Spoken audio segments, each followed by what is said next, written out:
and welcome to the panel discussion entitled Taking Your First Test Flight, Leveraging Testing Facilities to Advance Early Stage Technologies. My name is Bart Gordon. I am a recent graduate of the United States Congress. Hope that you won't hold that against me. While there, I served as chairman of the Science and Technology Committee.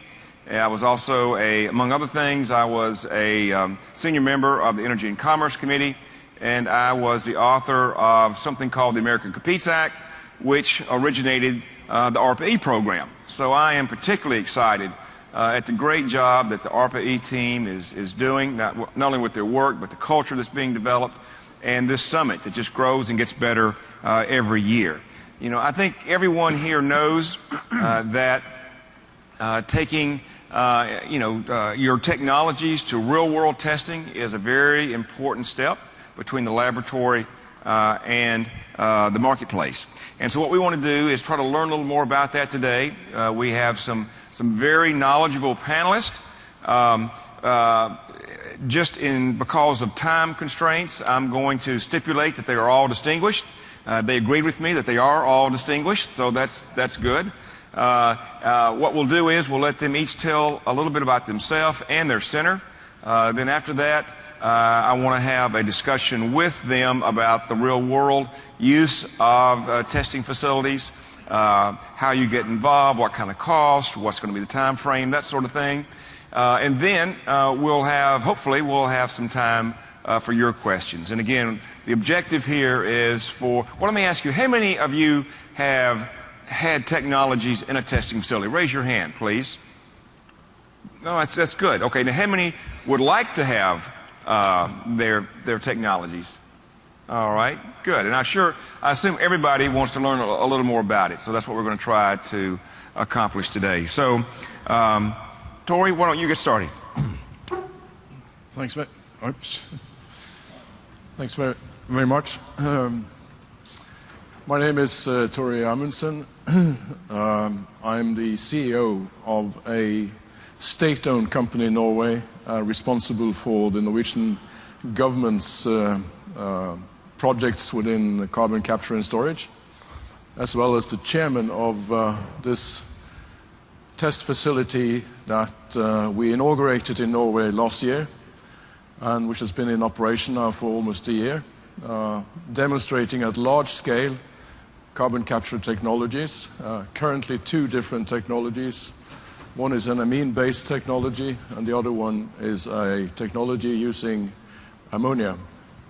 The overall purpose of this test facility is to provide a proving ground for large-scale test and demonstration of carbon capture technologies, first and foremost post-combustion capture technologies. It's a facility that has cost $1 billion constructing. It's owned and operated by the Norwegian government in cooperation with the oil companies Statoil, Shell, and the South African energy company Sasol. Currently, there are two technology vendors using the facility. One is a vendor owning proprietary amine solutions, testing their solvents at the moment for a period of 14 months. The other vendor is the French company Alstom, who has developed their own chill ammonia-based capture technology.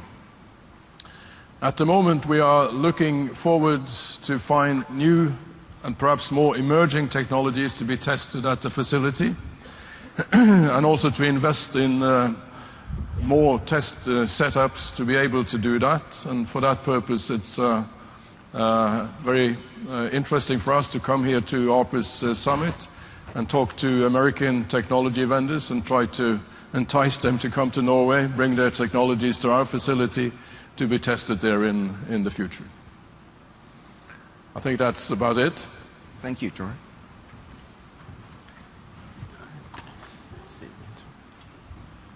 Oh, looks like. Should we switch here too? Yeah. Okay. There we go.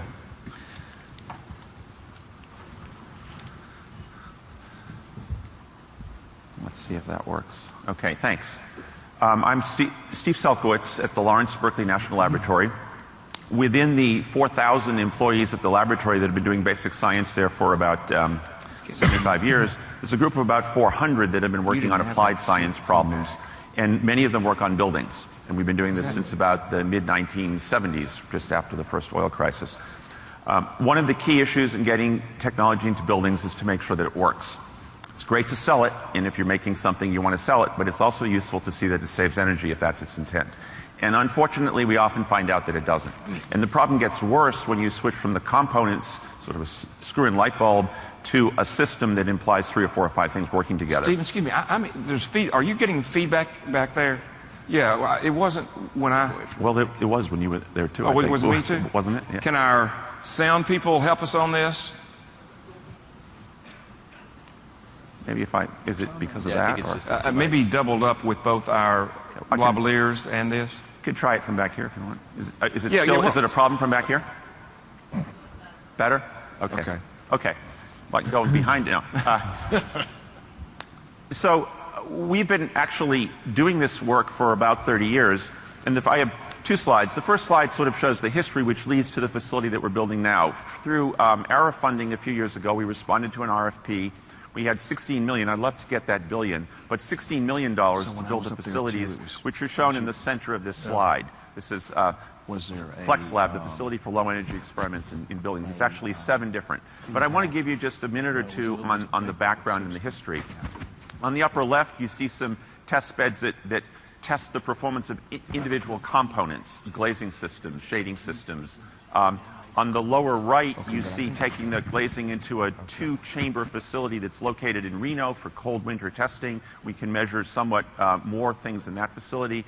On the lower left, you see a test bed we built inside an existing building and tested the first electrochromic glazing, smart glazings, in 1999. On the upper right, we worked with the owners of the New York Times building to get their building right, and they actually built a test bed on site for that particular building, which is shown below it. They spent a couple $1 million building it just for that building. When the building was finished, the test bed was destroyed. In the center lower portion is the latest test bed we have at the lab, which tests 3 different has 3 side-by-side rooms. So this is outdoor testing, field testing, because if you want to find out how buildings perform, you have to have some experience in how they perform in the environment for which they're designed. So this was the sort of accumulated 30 years of history, and we put all of that into the proposal that we wrote, which then generated this facility. So in the center lower there, the existing building that we're in, a 4-story building, is behind it. You see 4 test beds outdoors. There are 3 test beds indoors. 2 of the indoor ones are about finished and almost in operation. The 4 outside ones were in the concrete pouring stage. By the end of the year, we'll have them operational. The upper right there shows the concept. So each of these facilities is about 40 feet wide and 30 feet deep. And that's a big enough piece of a building to test and actually understand how all the pieces and parts work. It could be bigger. If you make it much smaller, you don't capture all the thermal dynamics that are going on inside. On the upper left, you see the concept that it's designed from the ground up to be able to rapidly, easily, and ideally cheaply change out parts. So we can change out any heating and cooling system, any control and sensor system, any lighting system, any envelope shading glazing system, and put them all back into the system. On the lower right there shows a schematic of the data acquisition system. So this is a multi-million-dollar system invested in the instrumentation. It's all internet-based, so partners can work on this on projects and can be working in their home office remotely. They can not only gather data, they could actually run the experiments. That was planned as part of this in the past. It took lots of time and energy to process data. We've tried to overcome that. And finally, in the lower left, is a schema that sort of shows, I'm not sure how much of this you can see, sorry. On the top is sort of a scheme from early research to scaled deployment, and we're somewhere in the middle there. The idea of a test bed, you can use it in some early research, but you can also use it to test out technology that's on the market but underutilized for, say, a utility program. And so the players we have there, we obviously have researchers, we have developers and researchers, but we have utilities, we have state agencies, we have codes and standards groups, architects and engineers who won't specify stuff if they're not convinced it will work, and a host of others as well. And the kinds of things we can do and will do will vary with those, with the people who are using it. It is a user facility at a national lab, so it will be made available to qualified comers, and maybe we'll talk later about what that means. Thanks. Who's next? You want to just try advancing? Maybe it's... Yeah, there we go. So my name is Geoffrey Kinsey. I'm with the Fraunhofer Center for Sustainable Energy Systems. We're based in Boston, and we're one of the many Fraunhofer institutes that are all over the planet. Most of these are in Germany. There are now 7 of them in the United States, however. And all of the Fraunhofers are tasked with the basic goal as a nonprofit organization of trying to accelerate technology implementation. And the one in Boston is focused primarily on sustainable energy. So the 3 groups we have in Boston focus on PV technology, which is my group, building energy efficiency, and what we call distributed energy systems or smart grid technologies. And so tying that all together is the Fraunhofer Tech Bridge program, which tries to facilitate small clean tech companies getting on their feet and getting funding and moving into commercialization. Specifically, what we do at the Center for Sustainable Energy is looking at what the industries need directly to get their products into the next stage, and also strategically what they may need even though they don't know it yet. And testing that we're going to talk about today very definitely falls into that category. If you think about how much PV goes into the ground each year, it's now at about 30 gigawatts. At $3 a watt, $4 a watt, you're talking about $100 billion being poured into PV these days. Great news. Ask yourself how much of that is being spent on reliability and lifetime testing. Even if it were 1% of that, that would be $1 billion. And I can tell you that no one's spending $1 billion on lifetime testing yet. So this is a strategic need we see in PV that industry is either unable or not yet ready to address. And so we've been trying to tackle that to some extent at Fraunhofer.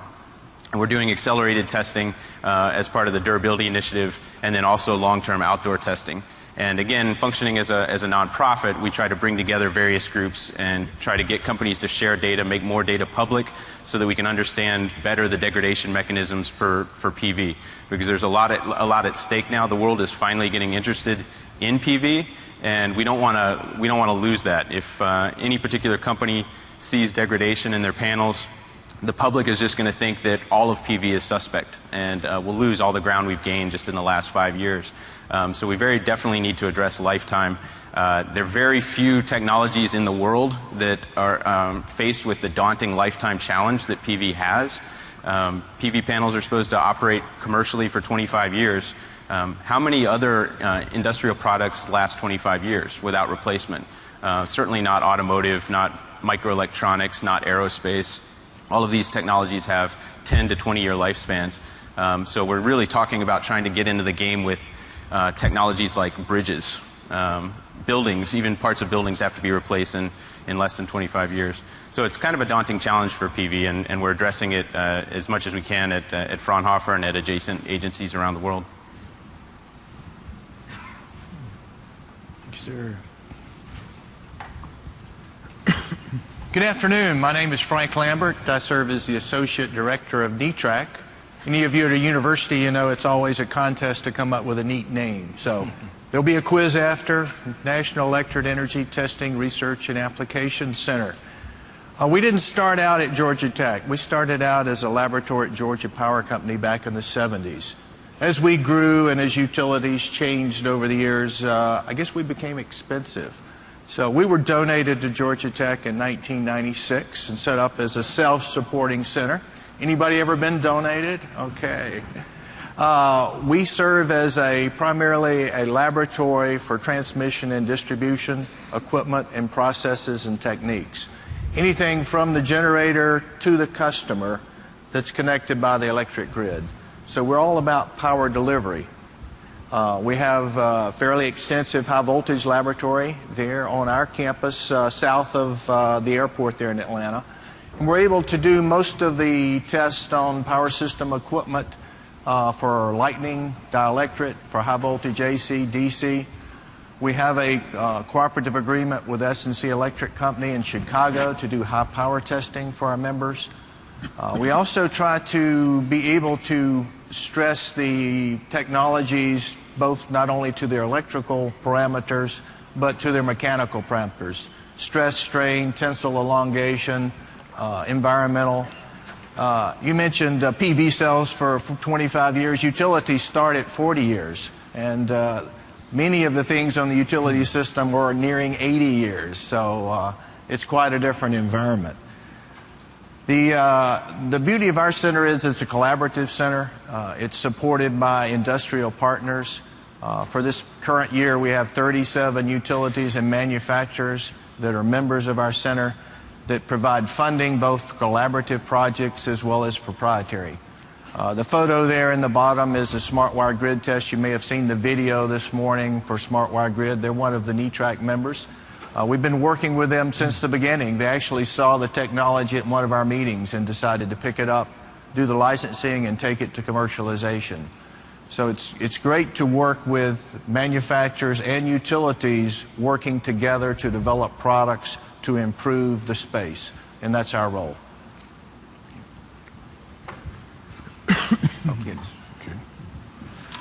Okay, Geoffrey, I've got some hot new technology. I don't think it's quite ready to go to the testing facility. So when do I start engaging? And how do I do that? Pretty much depends on the technology, of course, but I think the best advice is similar to what people used to advise in politics in crooked counties, which is vote early and often.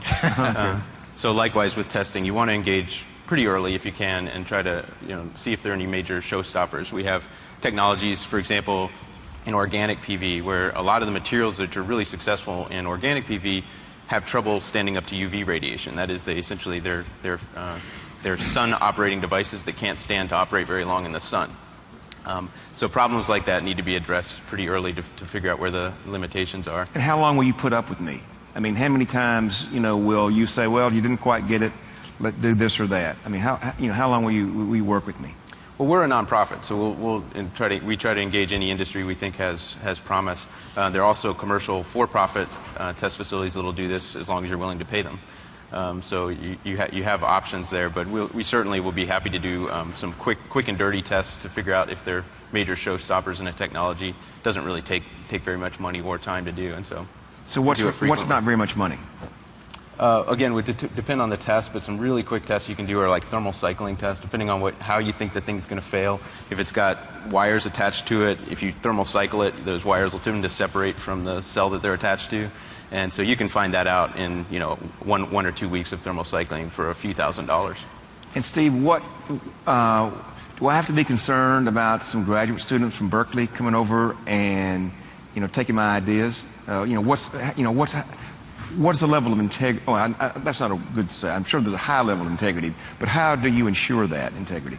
Yeah, we've been doing this for 35 years, so there is a track record there. And actually, most of the staff we have are not UC students, although we bring them up. The good news about UC students is they're future employees for your company, so you should be thinking about that. But we can sign NDAs, and we obviously honor them. There are some things we do that are open because the partner wants to be open, we want to be open, and frankly, they want us to maybe write a report about what we've learned and make that report public, which is useful to them as a third-party, objective, neutral third party.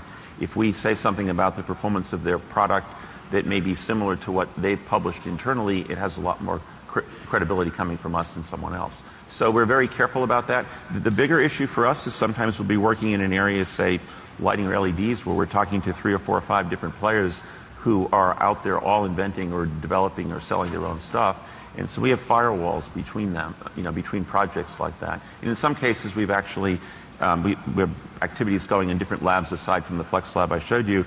We'll have staff in one lab working with one industry partner, and they're completely separate from staff in another. So we pay a lot of attention to those issues, but different companies come in with different degrees of concern about that. Many of them are quite open, actually. And Frank, how much should I be concerned about, it's not quite mature yet. Maybe it's going to fail. So do I get a bad reputation? What happens to me? That's a kind of an interesting dilemma. You want to find out about your product before you're ready to go to market, but at the same time you need to find out in such a way that you have time to address and correct. Just as an example, in working with Smart Wire Grid, that technology, we worked on an initial prototype of that device back in 2006. And kept shopping it around and finally found someone to take it to the commercialization stage. So it's been under a test and evaluation for a number of years. As you approach the time when it's ready to go commercial, you need to have it fully vetted and fully tested so there are no surprises when it shows up for installation. And Tori, from, I guess, I don't mean to say outside, but from outside the United States, looking at our test bed facilities, you know, what thoughts do you have as to lessons learned and things that someone should know about? Well, I think that first and foremost, what we provide to technology vendors is an opportunity to have their technologies demonstrated and tested at a fairly large scale, and to improve on their IP. So the IP rights belong to the vendors, obviously. One of the challenges with this particular area, carbon capture, is the fact that there isn't a commercial market for it yet. There isn't a demand out there. So the development is ongoing at the moment, including the test and demonstration of technologies, has to a great extent to be funded by the public through the government, supporting test facilities like that. That's the case, I think, all over the world. You find it here in the States, in Alabama, in the National Carbon Capture Center there, and you find that in other countries. Well, let me just ask each of you, what would be your advice to a future entrepreneur that wants to be involved at your facility or someplace else? And then I want to open it up for the audience to ask questions. Frank, go ahead. Sure, I can go back earlier in my career. I remember going to a laboratory and seeing a nice big brass plaque there over the door. The laboratory is no longer with us, but it said, "One test is worth 1,000 expert opinions." You can't underestimate the value of testing. And certainly as we work with our members and sponsors, we recommend early testing on prototypes, validating the models, and then continuing to learn from those tests. If you're not failing something, you're not really testing it to learn. And as you get further in the product maturity cycle, hopefully the failures will diminish. But until you find out all the weaknesses of a particular product or area, you're really not done yet. So we recommend starting early and carrying it through the product development cycle. Yeah, just to add to that, obviously this is a very pro-testing panel here, but yeah, I guess it would be similar. I mean, my whole career was in research and development, so I was always focused on performance and kind of neglected, for the most part, any concerns about lifetime and durability testing. There are always other people doing that. But I think particularly for startup companies, they should be less gun shy. I think that getting testing done by third parties is really enabling even for startup companies who think they don't need it yet, and it really does save a lot of wasted time and effort by going down dead ends. And as Stephen mentioned earlier, I mean, the mechanisms are in place to protect IP, and so I think people are a little bit overly concerned about letting their secrets slip out so that they then miss doing critical testing that could have helped them focus their limited resources better and actually maybe end up with a better product sooner. Yeah, we have so many people coming through to do various things with us in the building sector. We're kind of the Match.com maybe of the buildings world here. So, I mean, in addition to getting testing done, which we can do, we do a lot of modeling and simulation. So we're involved with a lot of architects, engineers. Tens of thousands of copies of software that we've developed with DOE funds are downloaded for free each year. So there's a dynamic there. There are people who are involved in building energy efficiency are coming to us with questions, problems. Sometimes we're a matchmaker in the sense of a startup may want to find a larger company to work with, or may want to deploy their technology on a project where the architectural engineering team is tolerant of that kind of early project use, and so we can direct them in those areas. The other comment I'll make here is that the testing isn't just the hardware and the physics and the engineering. People occupy buildings, and people tend to sometimes screw up the best laid plans for technology. Sensors get taped over, things that you think are intuitive aren't. And we could actually do some of these tests with or without people in these spaces. And that's a very, very important part of the acceptance, given the fact that almost everything we're talking about has some kind of human factors interaction with it. You know, to invest in a facility to remove carbon dioxide from, say, a large power plant is a huge investment. Right. So testing is absolutely vital to reduce risks, first and foremost, technical risks, financial risk, environmental risks. So you can't do this without extensive testing at various scales. You have to start testing at lab scale, you have to move it on to a pilot installation, and then subsequently to something which is not very far from the real thing, before you gain confidence enough to take on a multi-billion-dollar project like that. Let's see. Yeah, you want to bring me up the? Let's sprinkle in some questions from the real world here. Thanks.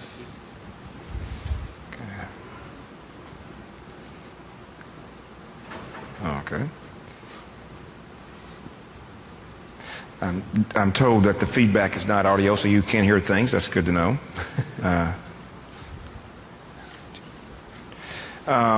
When your facilities were in the conceptual phase, how did you determine that there was a market need for these facilities? And do you have advice for other developers developing similar projects in other tech areas? So it sounds like somebody wants to get into competition with you for a test facility. Well, I'll take that one on. I mean, my slide showed that the core of what we've developed for this new Flex Lab came out of 30 years of testing things in other ways. The other thing is we partner with people around the world. There's an International Energy Agency task group that has about 15 countries and 20 labs, that all of whom are doing some flavor of testing out in the field like this, dynamic field testing. And we meet 4 times a year and talk about things, share information. Most of these are universities or labs like ours, and so there's a lot of sharing that goes on. Industry is engaged also. So I think the more the merrier. Construction is a couple hundred, is what's $500 billion a year in the U.S., and a lot more testing ought to be done. So it'll be a long time before the market for that is saturated. You know, along that line, I asked the staff here at ARPA-E if they could put together a list of the various test facilities around the country, because we couldn't have everybody, and there'd be other types of technologies, and it was pretty vast. And so they wound up really not doing that. And so let me just point out that hopefully you'll have access to whatever areas of expertise you want, but there are test facilities all around the country. A question that's coming up here or 2 or 3 times, understandably, is cost. And we talked about that a little earlier, but let's be a little more specific. What kind of cost are these early startups going to get into? Ranges. And are there strategic partners? Is there someone they can find to help share these costs? We take it, our membership model kind of promotes the collaboration between utilities and manufacturers. So as an example, again, the smart wires, we had a group of 4 or 5 of our utility members that came together with Smart Wire Grid to participate in the development. And they kicked in some of their own seed money, the utilities, to defer the cost of the startup. They also provided the oversight and the specifications that they'd like to see out of the product. So you have a model where the customer helps the manufacturer to develop a product. So it's really kind of neat that the manufacturer, then when it comes time for pilot deployment, doesn't have to sell a utility on, okay, let's put that on your system. So it's the cooperative model works very well. Yeah, and I think all of these test facilities sound similar in this way, in that they're all trying to facilitate implementation of new technologies, and so none of us are really incentivized to keep reinventing the wheel. So where a new company comes with a new idea, whatever is specifically new about their idea, they're going to want to protect that, and that's going to require some dedicated testing, which they're not going to be able to leverage any other organization on.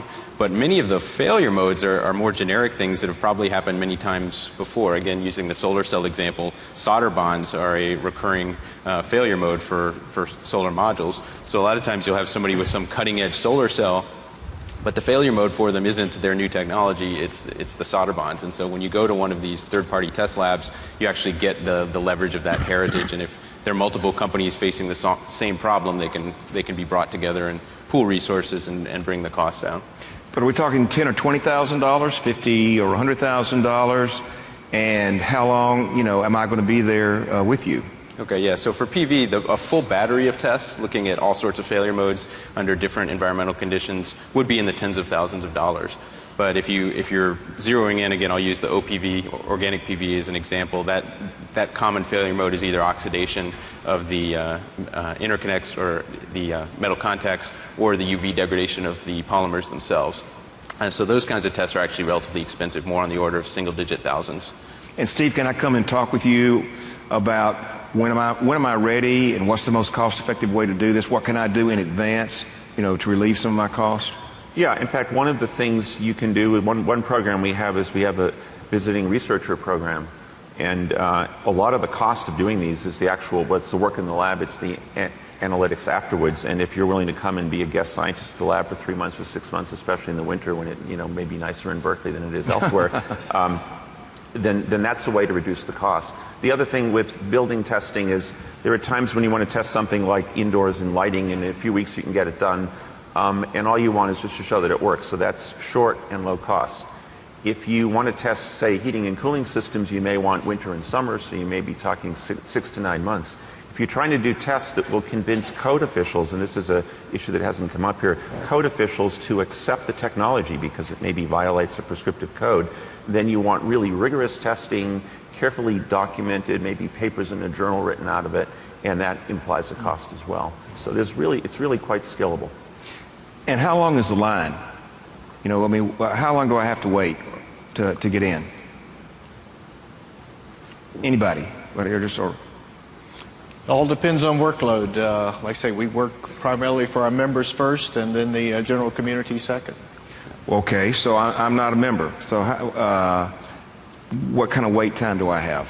1 week to 1 year. Okay, well that's... There you go. Depends on what you need done and whether that piece of equipment is occupied, and whether we have the labor available to do the test. Anybody want to? Yeah, we accommodate pretty much everyone that needs in our existing labs. Now the Flex Lab is new, and we've got 6 of them rather than just 1. So it may, in the early stage anyway, there may be not a waiting line, but we may be asking you to come in and try us out. But over time, we'll just have to see. It's not clear. But in general, we've been able to accommodate people that are interested in testing. Tori, our lead times are pretty long, actually. Currently, we are running 2 test programs, 2 different technology vendors. One is a 14-month test program. The other one is a 13 plus an optional 6 months, up to 19 months. And we believe that in the future, typically will be something in between 6 and 12 months for a test program. And it has to be sort of a cooperation also between smaller test units and the big test unit that we have, because there's a lot of things that you can do or ought to do in a smaller unit because it's much cheaper, less risky than taking it directly to the very big units and test them directly there. And here's an audience question. Do any of the organizations represented on the panel have partnerships with investors for Series A and or follow-up funding? And if so, what is the nature of these partnerships? Well, ours is a partnership between the government and 2 oil companies and an energy company. There are no financial investors in it, and the reason for that is again the fact that the technology for carbon capture is not there yet. There isn't a market there, and for that reason there won't be, I think, financial investors into it yet. These things have to be taken care of, A, by the government, and 2, by the immediate future uses of the technology, i.e., for instance, the energy companies and the oil companies. For the other panelists, do you have ways to shepherd the good technologies to some funding source? We do. That's for Fraunhofer. That's the tech bridge component of our work that was at the bottom of that first slide, and so that's specifically tailored towards trying to help, as the name implies, bridge the gap between good technologies that exist but haven't found funding yet. So we provide coaching and essentially third-party assistance. We don't directly partner with any investors, but we can provide third-party due diligence if needed, and so on. Yeah, and our lab does the same thing. We have a tech transfer department that handles that. At times they've invited in 50 or 100 or 200 VCs from the outside world. Being in the Bay Area, that's easy to do. I'd say once or twice a month I get a phone call from a VC who says, I'm looking at such and such a technology. Tell me what you've seen in that field before. So we interact a lot with them, advising them, and we seek out information from them about what they're looking at, what their interests are. So it'd be good to get in the mix then. Oh, yeah. Well, this follows up on a question that I was trying to get to earlier. And the question is, the national labs have a lot of test facilities. Is there a central website or facility that can guide companies to the right facility and contact person? How do you find which is the right, well, first of all, how do you find the test center? And secondly, which one's right for me? Well, again, in our case, there are a limited number of these test facilities, but we've just recently taken an initiative to establish a network of them. So at present we have about 6 or 7, I think, different test facilities for testing this particular type of technologies around the world, including the National Carbon Capture Center in Alabama here in the States.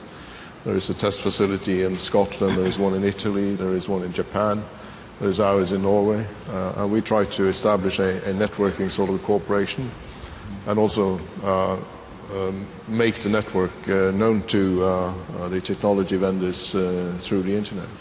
Steve, what about in the national labs? Is there a way to access that? Yeah, I mean, you could, there's some information on the websites at DOE. I don't know how complete it is, but it's certainly there. Just searching on the web will do it. Within the buildings research area, 4 or 5 of the labs do most of the work for DOE, and the areas are somewhat split out in a sort of a rational way. And so if you can't find it directly, if you go to any one of the labs where there is buildings research going on, they can probably say, well, we don't do that, but go to Oak Ridge or go someplace else. So I think you could, within a phone call or two or an email or two, you could narrow it down pretty quickly. There is a lot going on globally as well, and as I said before, we're in touch with the global linkages as well. So that's another part of our network that's useful. Yep, similar for PV. I would say you can probably get there, consult the Google Oracle first, and then the first person you call, even if they're not the right fit, they'll be able to steer you in the right direction. Yep. As far as the transmission distribution space, there are very few labs left in the U.S. We're one of the few that are, have those capabilities. PowerTech up in Pennsylvania is still open, and they're a private entity. Otherwise, you need to go to Canada or Europe. Okay, your competitor has another question for you, and that is, what advice do you have for those planning facilities that would fill a gap in available testing capabilities? Being a university, our building is totally dependent upon funding, and for those in the university world, that's not really that's not exciting right now. So it would really have to come from industry support and need, or government co-funding, to actually put the bricks and mortar in place.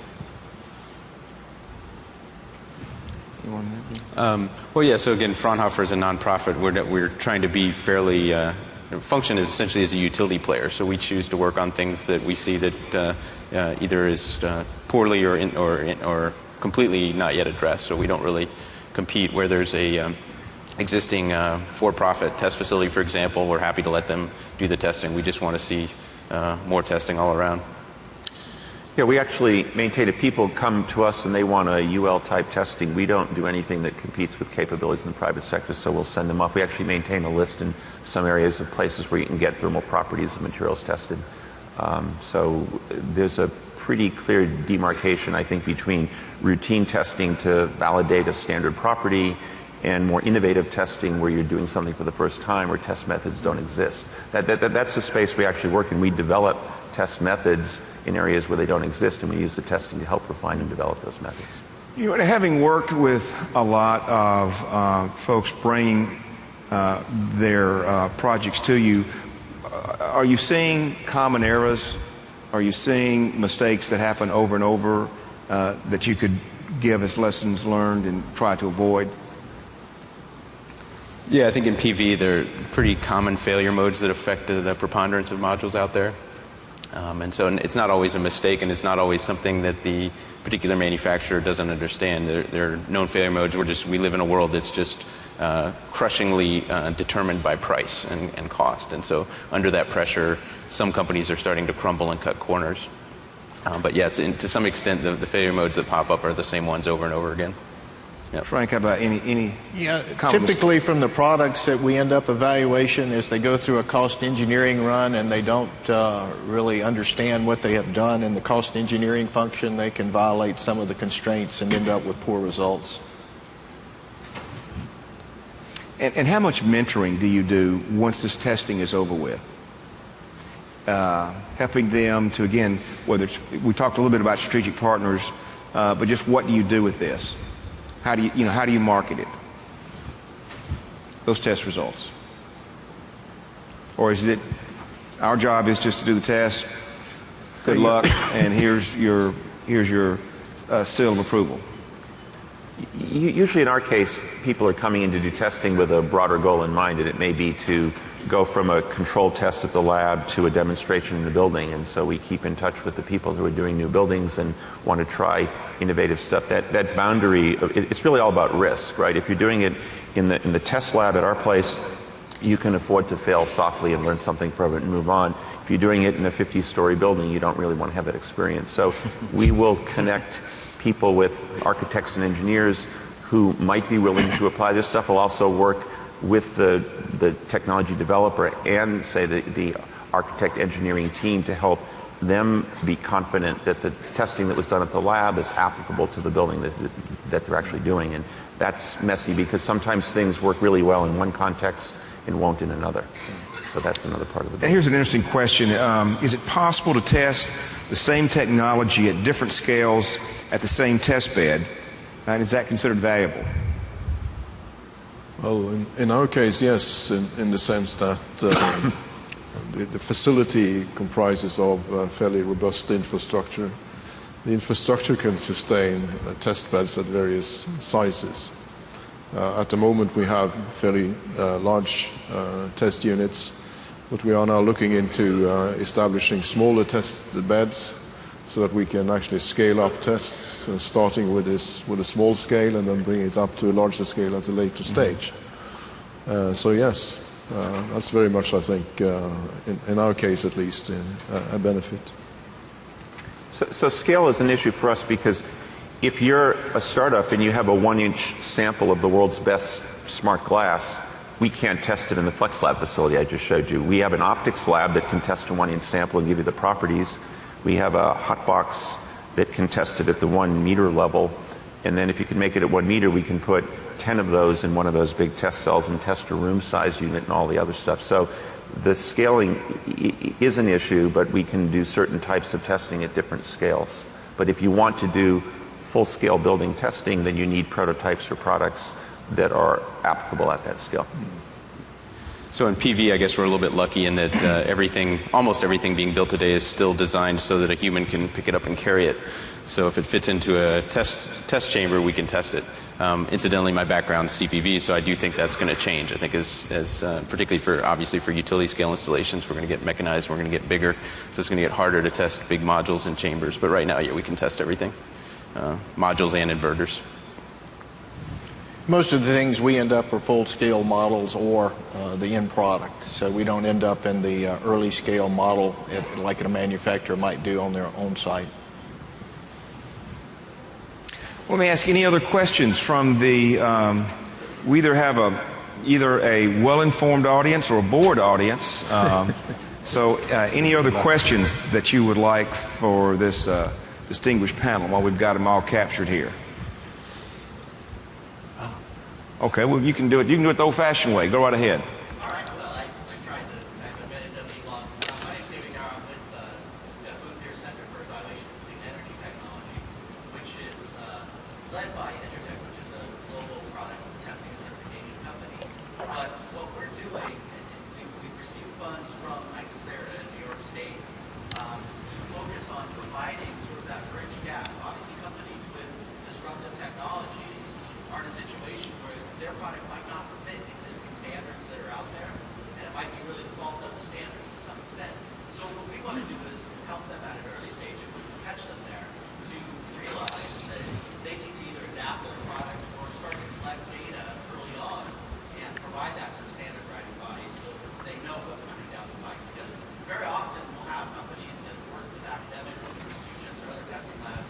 send us their product to be tested, and our response to them as Intertech is that we can't test that. There's no standard for that, and then that person's, unless they're GE or somebody big company and throw back to 100 engineers, they're kind of lost.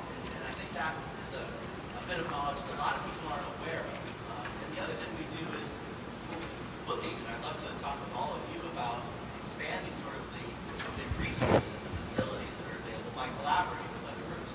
Obviously, we don't have everything, and all of the members that we have right now do have a lot of stuff that's currently collecting dust in academic labs. So if we can utilize some of that by making sure that it's calibrated and ready to do validated tests, it's a way. So a lot of the questions there were, how does somebody go find out where a testing lab is? Well, what we're hoping to do is sort of be the people that kind of know what is available where the best place to go is for your technology, and then help you in getting that process moving forward. So, Well, from our early research in this panel, I think you've got a good market there. Anybody else want to react to that? Sounds good. Well, let me ask you, by talking about standards, what interaction do you have with Nist? And do you have any advice with folks that might need to also be involved with Nist as they look at these standards? We don't work with Nist. We work with IEEE and ANSI standards for equipment, and we work in those standards bodies. Once again, the smart wire grid example, that device is not covered by any standard. So we worked with the team to develop tests that are typical for products in that space and help to modify them to actually do performance testing that would certainly encourage or improve the odds of reliability when out in pilot. Yeah, similarly, we don't work much directly with Nist. It's mostly ANSI and its international version, IEC. So I'm on a couple of those IEC committees, and certainly the process of getting new standards is extremely slow and laborious. I used to say glacial, but glaciers are moving really fast now, so it's slower than that. We've done a fair amount of work on and off over the years with Nist in different buildings areas. I guess one point I'd make is that a lot of the testing we do actually isn't standards oriented, because the things we want to understand how things work in the real world, over a week or a month or a year, often aren't part of the standard. The standard is often, if you subject it to these carefully controlled conditions, how does it perform? And you do that test so you can compare A to B to C under those standard conditions. I want to know how it works in the real world, and sometimes the standard is almost irrelevant. In that context, we sometimes try and develop better standards to allow us to understand that. But that's actually a sort of an area of concern in the building energy efficiency world. We're not really testing against NIS standards or anything like that. We are, for one thing, testing against emission permits that we have for emissions from the technologies. But also, we are trying to establish standards that we will be testing future technologies against, to establish new standards for this particular kind of technologies. This is a fairly new area. Okay, well, this is a crystal ball question here. How might the state of our politics affect your business models and the general outlook over the next decade?